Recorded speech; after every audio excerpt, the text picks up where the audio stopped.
This old mule refused to cross. Then the farmer saw. Why, the first time the old mule refused to cross the river, Samuel Whitaker thought the animal was simply being stubborn. That was not unusual. Moses had been stubborn for as long as anyone at Whitaker Farm could remember. He was 28 years old, gray around the muzzle, scarred along one shoulder from an accident before Samuel ever bought him, and possessed of a personality that seemed built entirely from suspicion, patience, and quiet judgment. He had worked the farm for nearly 2 decades, pulling carts, carrying feed sacks, hauling tools across fields where tractors sank too deep in mud. He had outlasted 2 pickup trucks, 3 hired hands, and Samuel's own belief that he would ever retire. Moses did nothing quickly, he did nothing unnecessarily, and he never did anything simply because a person asked twice. That October morning, Samuel stood at the edge of Harper's Ford with rain dripping from the brim of his hat, holding Moses's lead rope in one gloved hand and trying very hard not to lose his temper. "Come on, old man," he said. "We've crossed here 1,000 times." The ford cut across the shallow bend of the Blackwater River, where flat stones lay beneath the surface and farmers had crossed wagons long before the county built the road bridge 5 miles downstream. The water was usually no deeper than a mule's knees. Samuel used the crossing whenever he needed to reach the far pasture, a steep strip of grazing land bordered by woods and an old logging trail. That morning he had to check the fence after a night of hard rain and wind. A fallen branch could open a gap, and his cattle were experts at finding trouble if trouble had even a slight opening. Moses knew the ford, he knew the stones, he knew the path up the opposite bank, but today he would not step into the water. He stood with his hooves planted in the mud, ears forward, eyes fixed on the river. Samuel tugged the rope gently. Moses did not move. Samuel tugged harder. Moses leaned back. "Don't start," Samuel muttered. The mule flicked one ear. Behind them, Samuel's 14-year-old granddaughter, Ellie, shifted under her raincoat and tried not to smile. She had come to stay for the weekend because her mother said Samuel needed help around the farm and Ellie needed fresh air, which was adult language for "everyone is worried about Grandpa." Samuel had been alone since his wife Ruth died 9 months earlier. He disliked that people used the word alone as if it were a disease, but he could not deny the farmhouse had grown too quiet. Ellie loved Moses more than nearly anything on the farm. She claimed he understood English perfectly and ignored it for moral reasons. "He doesn't want to cross," she said. "I noticed. Maybe the water's too high." Samuel looked at the ford. The river was higher than usual, yes, swollen from overnight rain, brown and moving faster than normal. But it was not dangerous at the crossing. At least it did not look dangerous. The stones were still visible in patches beneath the current. The far bank stood solid. Samuel had crossed worse water in worse weather. "Moses has crossed in spring flood," Samuel said. "He's just being difficult." Moses snorted. Ellie lifted an eyebrow. "He disagrees." Samuel sighed. Mules disagree with breathing if they think you expect it. He stepped forward, intending to lead Moses by example. His boot touched the first wet stone. The mule jerked backwards so hard the rope burned through Samuel's glove. Samuel stumbled, nearly falling into the river. "Grandpa!" Ellie shouted. Moses brayed, not loudly, not angrily. It was a low, rough sound that seemed to come from deep in his chest. Samuel turned sharply. Moses stood rigid, head high, nostrils flared. His ears were pointed not at Samuel, not at the path, but upstream. Samuel followed his gaze. The Blackwater curved through a line of sycamores before reaching the ford. Rainwater rushed around roots and rocks, carrying leaves, broken twigs, and foam. At first, Samuel saw nothing unusual. Then something pale bumped against a branch near the bend and vanished under the surface. A feed sack, maybe, or a piece of plastic. Moses brayed again. This time Ellie heard it too. A faint sound beneath the river noise, not from Moses, from upstream. A cry. Samuel went still. The river roared over stones. Wind moved through wet trees. Then the cry came again, weak, human. Ellie grabbed Samuel's sleeve. "Grandpa!" Samuel's heart seemed to drop into his stomach. He released the slack in Moses's rope and moved along the bank toward the sound. Moses followed without hesitation now, not toward the ford, but upstream, stepping carefully through mud and weeds. Ellie stayed close behind, face pale. "Stay back from the edge," Samuel ordered. "I am." They pushed through wet brush toward the bend. The ground sloped steeply near the river, slick with rain and leaf rot. Samuel held onto saplings as he moved, listening between bursts of water. Then Moses stopped. He lowered his head toward a tangle of fallen branches caught against a half-submerged log. Samuel looked down. For one terrible second, he could not understand what he was seeing. A man was trapped in the river. He was wedged against the logjam, one arm hooked over a branch, his body half in the current. Mud covered his jacket. His face was bloodless, lips blue, eyes barely open. A battered orange kayak was pinned sideways several yards upstream, crumpled against rocks. A paddle floated nearby, caught in reeds, and beside the man, clinging to the same branch with both small hands, was a little boy. The child could not have been older than 6. His life jacket had ridden up around his chin. His face was soaked and terrified. Every time the current surged, his grip slipped a little. The man had one arm around him, holding him against the log, but Samuel could see his strength was failing. "Help!" the man rasped. Ellie screamed. Samuel dropped to his knees at the riverbank. "Hold on! We see you!" The man tried to lift his head. "My son." "We see him. Don't move." Samuel's mind snapped into the clear, hard place emergencies sometimes create. The river was too fast. The bank was too slick. The man and boy were trapped 10 feet from shore, close enough to see, far enough that one wrong step could kill them all. Samuel was 71, strong for his age, but not foolish. If he jumped into that current, he would be swept under the logjam before he reached them. He looked around. Rope. He had rope on Moses's pack. "Ellie," he said sharply, "emergency kit, rope, now." Ellie ran to Moses, hands shaking as she unfastened the pack straps. Moses stood still, trembling but steady, eyes fixed on the river. Ellie pulled out a coil of rope, then a smaller tow line Samuel used for hauling fallen limbs. Samuel took the rope and looped one end around a sycamore trunk.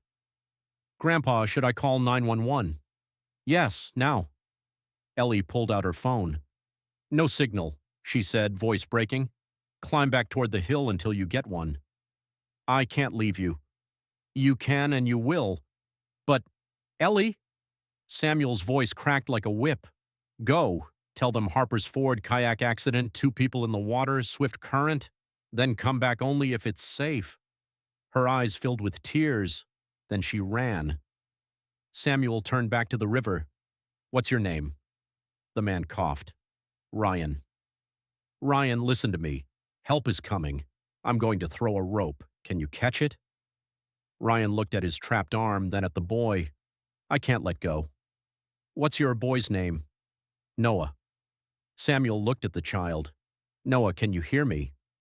The boy nodded, crying silently. "I'm going to throw something to you. You don't need to catch it. Your dad will help. You just keep holding on." Noah's lower lip trembled. "I'm cold." "I know, son. You're doing real good." Moses stepped closer to the bank. "Back," Samuel said automatically. The mule did not back up. Instead, he lowered his head and sniffed the mud near the edge, then planted his hooves wide apart. Samuel stared at him. The old mule had worked rivers, slopes, carts, and ropes all his life. He knew tension. He knew weight. He knew when something needed anchoring better than most men knew how to tie a knot. Samuel looked at the sycamore, strong but slightly uphill and awkward, then at Moses, solid as stone, standing on the packed mud beside the path. "No," Samuel muttered. "You're too old for this." Moses flicked one ear. Ryan's grip slipped. Noah screamed. Samuel made the choice. He tied the second rope around Moses's breast collar and harness, not his neck, never his neck. The old mule stood perfectly still as Samuel secured the knot. Then Samuel tied the other end to himself and the rescue line, creating an extra brace between the tree, Moses, and the bank. "If I go in, you hold," Samuel whispered to the mule. Moses breathed heavily through his nostrils. Samuel threw the rope toward Ryan. It landed short. He pulled it back, threw again. This time it landed across the logjam near Ryan's shoulder. Ryan tried to hook it with his chin, but failed. Noah's hand slipped again. Moses brayed sharply, stamping once. Samuel grabbed the long branch hook from Moses's pack, the tool he used to pull fallen limbs from ditches, and crawled lower along the bank. Mud slid beneath his knees. Water slapped against his boots. "Grandpa!" Ellie's voice rang from behind him. She was running back down the path, soaked and breathless. "I got through! They're coming!" "Stay back." She stopped near Moses, sobbing with relief and fear. Samuel stretched the branch hook toward the rope, nudging it closer to Ryan. "Come on, come on." Ryan managed to catch the rope between his fingers. Samuel shouted, "Loop it around the boy if you can." Ryan's movements were clumsy from cold. His hand shook violently. He wrapped the rope under Noah's arms once, but could not tie a knot. "That's enough," Samuel called. "Ellie, help me pull slowly. Moses will hold." Ellie grabbed the line behind him. "Noah," Samuel shouted. "When I pull, you let the rope hold you. Keep your head up." "I'm scared." "I know. Hold the rope, not the branch. Your dad's right there." Ryan whispered something to his son that Samuel could not hear. Then Samuel pulled. The current fought instantly. Noah cried out as the rope tightened under his arms. Ryan pushed him weakly from behind. Samuel leaned back, boots sliding. Ellie pulled with both hands, face red with effort. For one horrible second, nothing moved. Then Moses leaned backward. The old mule set his weight into the harness and stepped one hoof deeper into the mud, anchoring the line with a strength Samuel had almost forgotten he possessed. Noah moved. Inch by inch, the boy slid away from the logjam across the current toward the bank. Water surged over his chest. He coughed and sputtered. Samuel pulled until his shoulders burned. Ellie cried and pulled beside him. Moses held steady, rope taut, body braced. At last, Samuel reached the boy's life jacket. He grabbed Noah under the arms and dragged him onto the muddy bank. Ellie fell beside him immediately, wrapping her coat around the child. "Noah, Noah, look at me," she said, voice trembling but focused.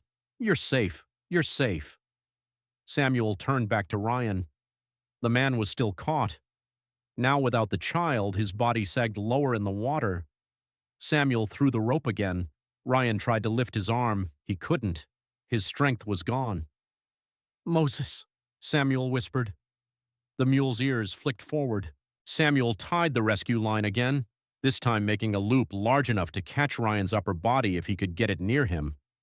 He used the branch hook to guide it across the current. Once, twice. The rope missed. The third time, it snagged on Ryan's shoulder. Ryan barely moved. "Ellie," Samuel called, "keep Noah awake." "I am." Sirens sounded faintly in the distance, too far. Ryan's head dipped. "No," Samuel said. "No, you don't." He slid farther down the bank, gripping the rope with one hand and the branch hook with the other. His boot went into the water. The cold was instant, brutal. The current pulled at his leg. Moses brayed. "I know," Samuel snapped. He used the hook to drag the rope lower until it caught under Ryan's arm. Not secure, not enough, but maybe enough with help. "Moses," Samuel shouted. "Back!" The word was one the mule knew. For years, Samuel had used it when hauling logs, wagons, stuck carts. Moses stepped backward. The rope tightened. Ryan shifted. The logjam groaned. Samuel's heart stopped. If the branches broke loose, Ryan could be swept away. "Slow!" Samuel shouted, though he was not sure if he was speaking to the mule or to God. Moses stopped. Samuel adjusted the line, hands numb and shaking. "Back," Moses stepped again. The rope pulled Ryan free from the first branch. The current seized him. Samuel threw himself backward, gripping the line. Ellie screamed. Moses leaned hard against the harness, hooves sliding, then catching. The sycamore rope held. Ryan swung toward the bank, half-conscious, water surging over him. Samuel crawled, reached, missed, reached again.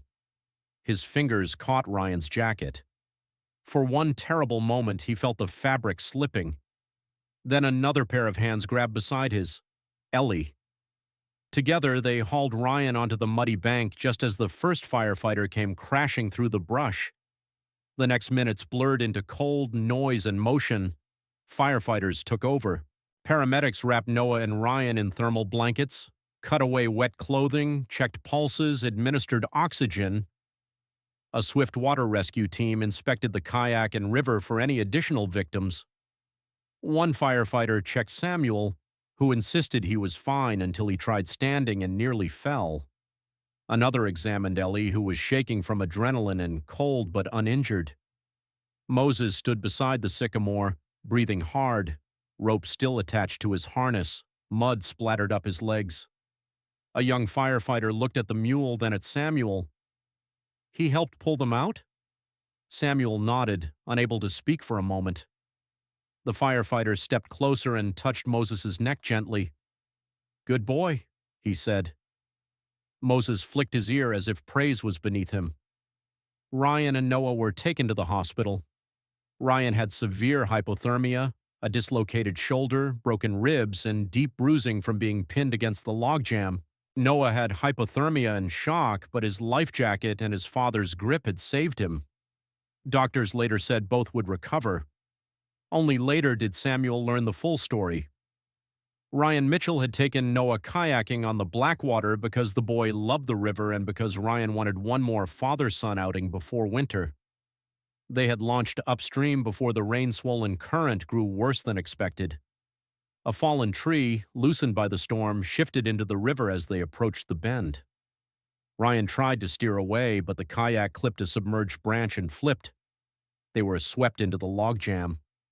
Ryan managed to get Noah above water and hold him there, but his own arm became trapped between branches. They had been there nearly 40 minutes before Moses refused to cross. 40 minutes in cold water, 40 minutes from death. If Samuel had forced the mule into the ford, they might never have looked upstream. If Moses had crossed obediently, father and son would have disappeared beneath the next surge.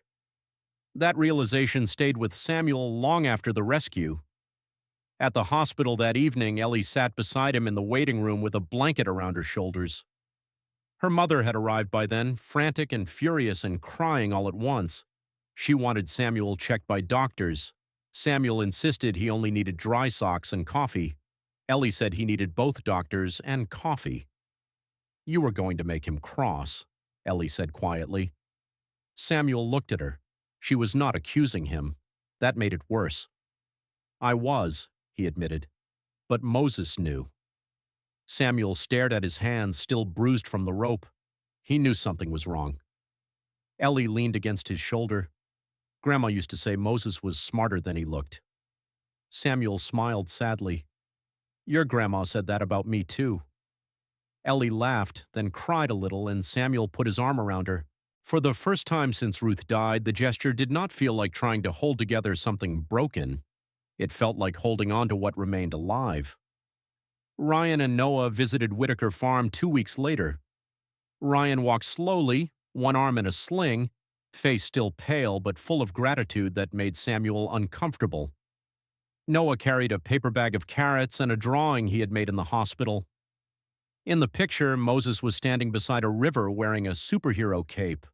Samuel thought the cape was ridiculous. Ellie thought it was perfect. Moses stood in the barnyard chewing hay with the bored dignity of an animal who had not asked to be famous. Noah approached carefully. Can I give him one? Samuel nodded. Flat hand. Noah held out a carrot. Moses sniffed it, considered, then took it gently. The boy smiled. Thank you, Noah whispered. Moses chewed. Ryan stood beside Samuel, looking at the mule with wet eyes. "He saved my son," Ryan said. "You saved your son," Samuel replied. "Moses just stopped me long enough to notice." Ryan shook his head. "That matters." Samuel looked toward the river beyond the lower pasture. "Yes," he said, "it does." The story spread through the county. An old mule refused to cross. A farmer heard cries. A father and son were found trapped in the river. Reporters called Moses a hero. Samuel refused interviews until Ellie told him that if people heard the story, maybe they would take river crossings seriously after storms. So he agreed to one.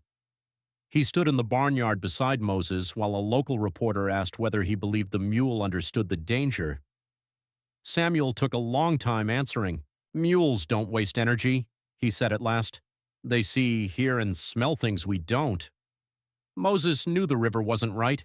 Maybe he heard the boy before I did. Maybe he smelled the kayak. Maybe he felt the current through the stones. I don't know, but he refused to move and I should have trusted him sooner. The reporter asked if Moses would receive a special reward. Samuel looked at the mule. "He already eats better than I do." Ellie, standing off camera, said, "He's getting apples." Moses did get apples. He also got a new padded harness, a fresh winter blanket, and more visitors than he wanted. Children came from the local school to learn about farm animals and river safety. Firefighters used the rescue in public talks. Never underestimate flooded water. Never kayak after heavy rain without checking conditions. Always wear a life jacket. And if an animal refuses a familiar crossing, stop and ask why. Harper's Ford was closed for several weeks while the county inspected the crossing. They found the riverbed had shifted after the storm. Several stones near the usual path had loosened, creating a deeper channel under the surface. Had Moses stepped into it, even he might have stumbled. The ford looked familiar, but it had changed overnight. Samuel stood at the crossing with the inspector and felt a chill. Moses had not only stopped because of the cries, he had stopped because the river itself was wrong. The county installed warning markers and a gauge showing water height. Samuel built a stronger fence near the approach to keep livestock from wandering into the ford during high water. He also stopped using the crossing after heavy rain, no matter how much time the Long Bridge route took. Ellie never let him forget. "Trust the mule," she would say whenever he grew impatient. Samuel would grunt. "I do trust the mule." "Now you do." Moses seemed unimpressed by this moral victory. Winter came early that year. The farm settled into cold mornings, frozen troughs, hay deliveries, and the soft rhythm of animals breathing in the barn. Samuel found himself turning the radio on again in the kitchen, something he had stopped doing after Ruth died. Ellie visited more often. Sometimes they talked about the rescue, sometimes about school, weather, repairs, or Ruth's terrible habit of hiding Christmas gifts so well she forgot where they were. One evening, Ellie found Samuel in the tack room polishing Moses's old harness. "You miss Grandma," she said. Samuel did not look up. "Every day." "I do too. I know." She would have cried about Moses. She would have baked him something he shouldn't eat. Ellie smiled. Samuel set down the cloth. "Your grandmother always trusted animals more than people." "That's not true." "It is. She said people explain too much when they're wrong. Animals just refuse." Ellie laughed softly. Samuel looked toward Moses's stall. The mule stood with one hind foot resting, eyes half closed, looking ancient and eternal. "He refused," Samuel said, "and you listened." "Eventually." "That still counts." Samuel nodded. Maybe it did. Years passed and Moses grew older. His steps became slower. His back dipped slightly. His muzzle turned almost white. Samuel stopped taking him on long workdays and let him spend more time in the orchard pasture, where he could graze beneath apple trees and judge the world from a comfortable distance. But every October, when rain swelled the black water and leaves gathered at Harper's Ford, Samuel remembered. He remembered the rope burning his hands, Noah's blue lips, Ryan's failing grip. Moses leaning backward with all the strength left in his old bones. Noah grew too. He returned to the farm every autumn with his father, bringing carrots, apples, and updated drawings. At first, the pictures showed Moses as a superhero. Later, as Noah became older and embarrassed by capes, he drew Moses standing at the river with no decoration at all. Just the mule, the water, and a boy on the bank. Samuel liked those drawings best. One year, Noah asked, "Do you think Moses knew we were there?" Samuel leaned against the fence. "I think he knew enough." What does that mean? It means he didn't need to understand everything to do the right thing. Noah considered that. Then he nodded. When Moses died at 33, he went quietly in the orchard pasture on a warm spring morning, lying beneath the oldest apple tree while birds sang in the hedgerow. Samuel found him there and stood for a long time with one hand on the old mule's neck. Ellie came home from college that afternoon. Noah and Ryan came the next day. They buried Moses near the orchard fence, where he could face the fields he had worked and the river he had refused to cross.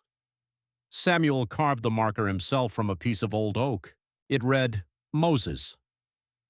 He stopped at the river and made us listen. Noah placed a carrot on the grave. Ellie placed an apple.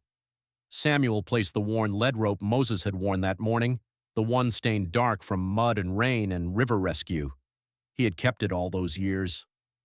At the funeral, though Samuel refused to call it that because mules don't need ceremonies, despite inviting half the county, Ryan spoke quietly.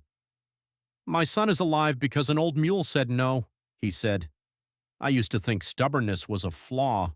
Now I know sometimes it is wisdom standing still." Samuel looked away, blinking hard. The farm changed after Moses, as farms do. Animals came and went. Fences were repaired, barns repainted, fields rotated. Ellie eventually took over more of the daily work, bringing new ideas, new tools, and occasionally new animals Samuel pretended not to want. But Moses remained part of the place. His story was told to children, visitors, and anyone who complained about an animal refusing a task. "Maybe it knows something you don't," Samuel would say. Sometimes they laughed. Then he would point toward the river. They stopped laughing. On rainy mornings, when the Blackwater ran brown and fast beneath the sycamores, Samuel no longer saw the ford as just a shortcut. He saw a question. Is the familiar still safe? Is the easy way the right way? What are you missing because you are in a hurry? Moses had answered those questions once by planting 4 hooves in the mud and refusing to move. That refusal saved 2 lives. So before we go, remember this. Not every warning is loud. Sometimes it is an old mule standing at the edge of a river, refusing a crossing he has made 1,000 times before. Sometimes wisdom looks like stubbornness. Sometimes the animal you are trying to pull forward is the only one who knows you must stop. Moses refused to cross because the river had changed, because cries were hidden beneath the sound of the current, because a father and son were trapped upstream, running out of strength, and because one farmer finally stopped fighting the mule long enough to listen, 2 people came home alive.